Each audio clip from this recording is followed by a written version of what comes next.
lot of people thought I was crazy when I started throwing out some of the price predictions for the iPhone lineup, which, by the way, it's August 13th, so basically got like 30 days until all of this is confirmed for real, and I tend to lean on more of a pessimistic side because I'd rather be pleasantly surprised than shocked by the sticker price of the new iPhone. So in today's video, I'll be explaining what my price predictions are and my reasoning behind them, and feel free to put your wrong opinions in the comments below. Let's begin.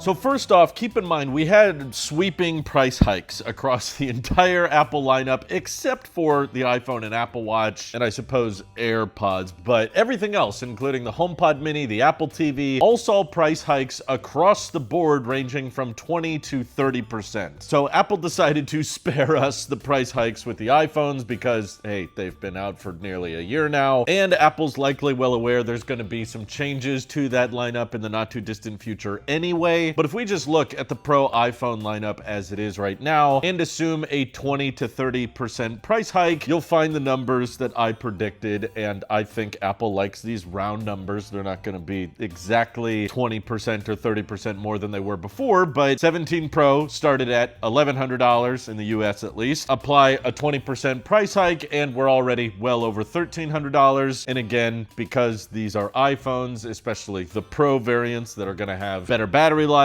newer cameras, and smaller dynamic islands, all things I'm sure Apple will find a way to justify at a premium. So when in doubt, I would expect Apple to round up, not down. So that's why I'm predicting the iPhone 18 Pro, which is the new entry model, because they're not going to be releasing the regular iPhone 18 or 18e or even Air 2 likely until the spring. The new entry model 18 Pro is going to start at $1,399. At least that's my prediction. Could be wrong. I'd be very happy if it ends up being cheaper, but if you're asking me, what do I think the new iPhones are going to cost? I think the base model 18 Pro, which will still be 256 gigs of storage, is going to be $1,399, which is pretty brutal, but it is the world we're in. And then after that, I think it's safe to assume another $100 to $200 price jump for the 18 Pro Max model, which implies around $1,500 or $1,600 for that spec. In the past, we've seen them restrict storage options on the higher price models, so maybe that 18 Pro Max becomes 512 gigs by default, but $1,599 I think is the safe assumption going in. But the real wild card that we don't really know, because Apple has never released one of these kinds of phones before, but the Ultra, or some people think it's going to be called the iPhone Duo because it's like two iPhones put together, both in screen and in pricing. And a lot of people disagreed with me on this, but I actually think the iPhone Ultra is going to start at about $3,000, and I have some rationale behind that. While a lot of people out there are like, no, Drew, they would never do that. Other foldables start around $2,000, maybe go up to $2,400, but $3,000 is just insane. To which I remind all of you, Apple sold us all Apple Vision Pro, which is arguably far less useful, far less mobile, and far less socially acceptable for $3,500, and they just raised the price on that by another $200. Not to mention, this is the first folding phone that's actually going to be running iOS and be compatible with the Apple ecosystem. It's going to be using titanium. It's going to be using the fastest silicon in a smartphone ever. It's going to feel super premium, likely compared to other foldables. They've spent years and years trying to eliminate the crease. I'm still skeptical if they get rid of it completely, but at least a more minimal crease than before. And Apple knows something like this has never existed before. They know it's the first generation of something. And the people who want a folding iPhone, the people who are tired of the same old boring rectangles year after year, are they really gonna care what it's gonna cost? Does it make a big difference to those Apple sheep out there that want a state-of-the-art folding phone? You know, it's the first type of its product. It's probably gonna have new naming of some kind. Does it make a difference to that sheep if it's a $2,400 phone or a $3,000 phone? Probably not, and there's likely a reason Apple decided to launch their new iPhone leasing program now compared to waiting until the new iPhones launch, to get people people comfortable with the idea that don't think of this as a $2,000 phone purchase. Think of this as, you know, a couple bucks a day. That's really all you're paying for when you get into this leasing program that's between 12 and 24 months and it's 0% interest. The folding iPhone isn't supposed to be looked at like a $3,000 purchase. It's to be looked at as, you know, $2 to $3 a day. You know, that's not that bad. It's less money than your daily cup of coffee. You always hear that one, right? They assume every human being on earth is spending $8 a day on Starbucks. I don't think most of us are, but they love that example because it's like, well, when you really break it down, the iPhone 18 Pro Max isn't $1,600. It's really just 50 or 60 bucks a month, depending on which trim you get. And the folding iPhone will probably be somewhere in the realm of 60 to 70 bucks a month, which is far more reasonable, right? That's cheaper than, I don't know, Tesla full self-driving, or it's cheaper than your internet service. And your phone is very important to your daily life, right? So what's the big deal? 60 to 70 bucks a month? That's pretty reasonable. Don't think about how that turns into thousands of dollars a year, right? I also think another indication as to why the folding iPhone is going to cost way more than people are expecting is because of production issues. We've been hearing around the clock how they're going to have very limited color options, and there's even a chance that even though they might unveil the iPhone Ultra at an event next month, it might not ship at the same time as the Pro iPhones because they need more time to iron out the production line. There's talk of there being only maybe 1 or 2 color options. There's just silver and black. Some reports even saying that there will literally just be one color, just silver, and that's it. And that's not because Apple doesn't want there to be color options. It's strictly because they're very, very limited in their production yields for the displays, trying to package a vapor chamber. Keep in mind, this thing's going to be super ultra light and thin because it has to fold in half and still be somewhat usable. It's got cameras and Touch ID and folding screens and hinges, and Apple usually wants to have a lot more higher rigidity and reliability with their hardware compared to what other companies do. Just look at like MacBook Neo versus best-selling Windows laptop, just how those hinges feel. You know, they care a lot about the durability and long-lasting performance of their products. So because of that, I think they also, similar to the launch of the iPhone 10 back in 2017, might not have as many storage options as they do with the iPhone Pro line. That's when you're used to seeing like, oh yeah, they have 256, 512, 1 terabyte, 2 terabytes. Sure, have 4 different storage options to choose from. With the folding iPhone, there literally might just be 1 or 2 storage options, kind of like Vision Pro, because they can't ramp up the production of it that high. And because I think there's so much hype leading up to this phone, I think it's going to be very high in demand, and Apple is probably well aware of that. Vision Pro was much more niche than this product is, and because of that, I wouldn't be shocked at all if iPhone Ultra comes with 1 terabyte by default, and maybe there's an option to get it in 2 terabytes, but that's it. And if you start considering that the base model 18 Pro Max could end up starting at $1599, and how much does it cost to get that phone up to 1 terabyte? Now factor in all the complexities and engineering feats that the folding iPhone brings. Yeah, I actually don't think $2,999 is that crazy, but a lot of people seem to disagree with me online. I would happily be proven wrong if it ends up being $2,500. That's great, but I just see the perfect storm for the most expensive iPhone ever in existence to come out. Combination of there's never been an iPhone with this many changes since the iPhone 10, new aspect ratios, new biometrics, new folding screen, new silicon at the same time. Plus, we've got the RAM shortage, memory and everything jumping up in price. So the 18 Pros, I think, are almost like guaranteed to cost more. And simultaneously, Apple is introducing new leasing options a month or 2 before the new iPhone comes out. Yeah, everything I'm seeing is an indication that this thing is gonna be pricey, and Apple doesn't care about the complaints because they know y'all are gonna pay for it anyway. Do you disagree with me? Do you think the product is dead on arrival if it doesn't have a telephoto lens and costs $3,000? That's probably my biggest deal breaker. I'm not against folding phones in theory, but I use my phone so much for taking pictures and videos that I kind of just need the best of the best camera these days. And unfortunately, whenever you get a folding phone, you have to get a compromised camera experience because of the packaging limitations, and you get probably worse thermals, worse battery life. If I were to upgrade, and I'm not saying I will, I'd be more interested in the 18 Pro Max than anything, but that's all going to depend on how much better the camera actually is. And rest assured, I'm going to review all these phones regardless. I'll be checking them out when they launch, and I'll be covering them for you on this channel, so stay tuned for that. But feel free to put your price predictions down in the comments below, and thank you to everybody supporting this channel directly. Seriously, helps us out a ton, as does just watching these videos. So thanks again. This This is your Apple Sheep here, and I will see you all in the next one.